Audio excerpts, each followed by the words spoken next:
नमस्कार। आप सुन रहे हैं न्यूज ब्लैक एंड व्हाइट, आपकी खबर आपकी बात। देश विदेश के मुख्य समाचार। अमेरिका के वैमानिकी और अंतरिक्षयानिकी संस्थान ने गुरुवार को इसरो के ऐतिहासिक चंद्रयान-3 मिशन को वाशिंगटन डीसी में आयोजित एक कार्यक्रम के दौरान प्रतिष्ठित गोडॉर्ड एस्ट्रोनॉटिक्स अवार्ड 2026 से सम्मानित किया गया है। अमेरिका में भारत के राजदूत विनय मोहन क्वात्रा ने आईएएस सम्मेलन में यह पुरस्कार प्राप्त किया। इसरो को यह पुरस्कार चंद्रमा के दक्षिणी ध्रुव क्षेत्र के निकट चंद्रयान-3 की ऐतिहासिक लैंडिंग के लिए दिया गया है, जिससे चंद्रमा के धरातल को समझने में मदद मिली है। राजदूत क्वात्रा ने एक्स पर एक पोस्ट में कहा कि आईएए द्वारा प्रदत्त प्रतिष्ठित 2026 गोडॉर्ड एस्ट्रोनॉटिक्स पुरस्कार के लिए इसरो और चंद्रयान-3 टीम को बधाई। राजदूत विनय मोहन क्वात्रा ने प्रधानमंत्री नरेंद्र मोदी के स्पेस विजन 2047 का जिक्र करते हुए भारत की मानव अंतरिक्ष उड़ान, डीप स्पेस एक्सप्लोरेशन और तेजी से बढ़ते कमर्शियल स्पेस सेक्टर की योजनाओं के बारे में बताया। उन्होंने भारत और अमेरिका के बीच अंतरिक्ष क्षेत्र में सरकारों, उद्योगों और रिसर्च संस्थानों के सहयोग को और मजबूत करने की जरूरत पर भी जोर दिया। भारतीय संस्कृति में शिष्टाचार के प्रतीक उपहारों की परंपरा के अनुसार प्रधानमंत्री नरेंद्र मोदी ने हालिया 5 देशों की यात्रा में विदेशी नेताओं को उपहार दिए, जिनमें भारतीय कला, अध्यात्म, हस्तशिल्प और परंपरा की झलक दिखी। टैगोर की किताबों से लेकर रोगन पेंटिंग और मेलोडी टॉफी तक, हर तोहफा भारत की सांस्कृतिक पहचान का संदेश लेकर विदेशी धरती पर पहुंचा। पीएम मोदी ने स्वीडन के पीएम उल्फ क्रिस्टरसन को गुरुदेव रवींद्रनाथ टैगोर की रचनाओं का संसार वर्ड्स ऑफ मास्टर एवं पश्चिम बंगाल का handmade Shantiniketan messenger bag gift किया। पीएम ने इटली की पीएम जॉर्जिया मेलोनी को मेलोडी टॉफी का पैकेट भी उपहार में दिया। उत्तर प्रदेश हाई कोर्ट ने एक याचिका पर सुनवाई करते हुए जस्टिस विनोद दिवाकर ने राज्य के सभी 75 जिलों के जिलाधिकारियों और वरिष्ठ पुलिस अधिकारियों को निर्देश दिया कि वे लाइसेंस देते समय या उनका नवीनीकरण करते समय हथियार अधिनियम आर्म्स एक्ट और उससे जुड़े नियमों का सख्ती से पालन करें। साथ ही उन्होंने यह भी सलाह दी कि आपराधिक इतिहास वाले लोगों को लाइसेंस देने की नीति पर फिर से विचार किया जाए।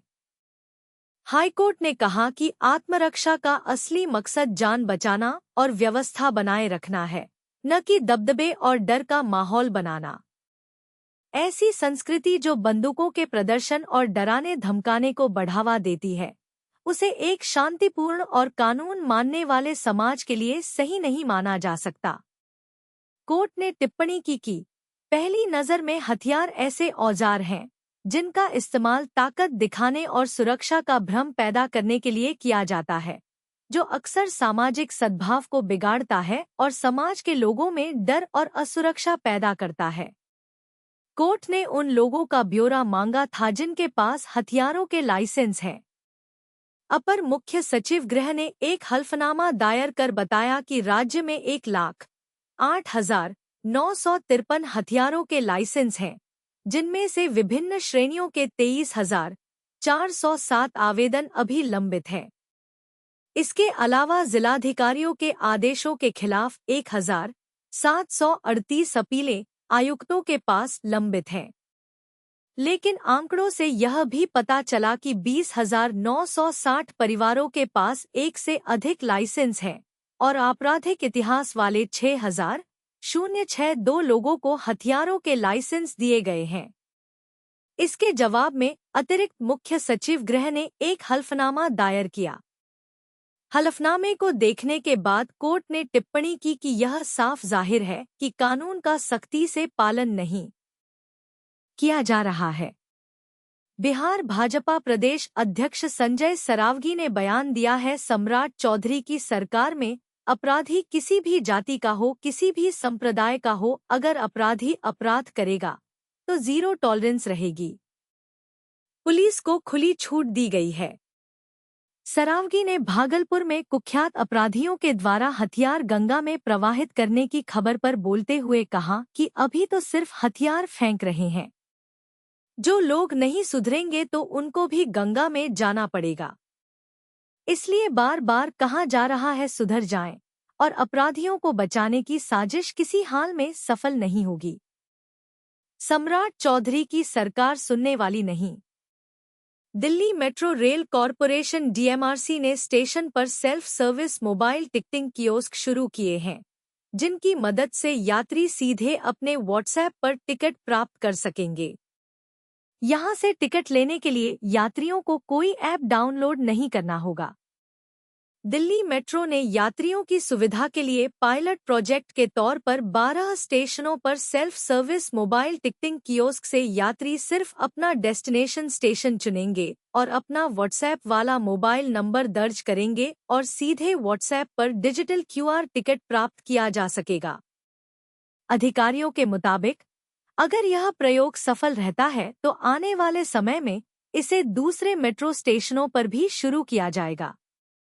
इससे यात्रियों को कई तरह की राहत मिलेगी।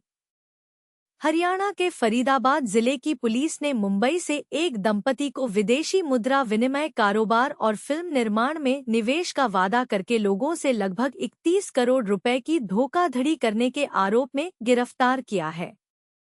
शिकायतकर्ता ने बताया कि 2020 में MS currency consultant private limited नामक कंपनी ने दिल्ली के नेहरू प्लेस में अपना कार्यालय खोला और निवेशकों से अधिक धन एकत्र किया। कुछ समय तक मुनाफा देने के बाद मई 2023 में आरोपियों ने अपना कार्यालय और घर बंद कर दिया और अपने परिजनों के साथ फरार हो गए। इस दौरान विभिन्न लोगों से लगभग 31 करोड़ रुपए की धोखाधड़ी की गई। पुलिस ने बताया कि शिकायत मिलने के बाद SMG नगर थाने में प्राथमिकी दर्ज की गई और पुलिस ने जांच NIT की आर्थिक अपराध शाखा को सौंप दी।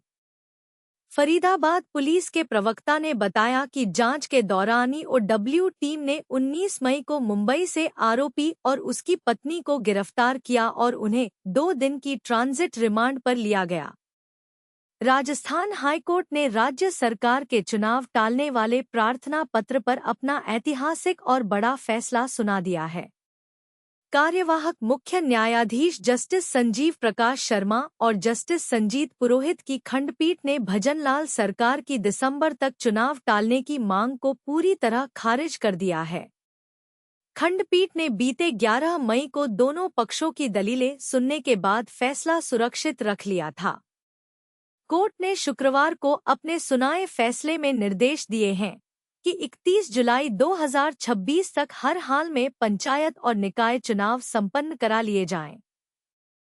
हाई कोर्ट के फैसले पर कांग्रेस प्रदेशाध्यक्ष गोविंद सिंह डोटासरा ने कहा कि भाजपा सरकार करीब 2 वर्षों से कभी वन स्टेट वन इलेक्शन, कभी OBC आयोग की रिपोर्ट आरक्षण प्रक्रिया, कभी कार्मिकों की कमी, कभी भीषण गर्मी मानसून, तो कभी शैक्षणिक सत्र का हवाला देकर चुनाव टालती रही है। न्यूज़ ब्लैक एंड व्हाइट के साथ समय देने के लिए धन्यवाद। जय हिंद।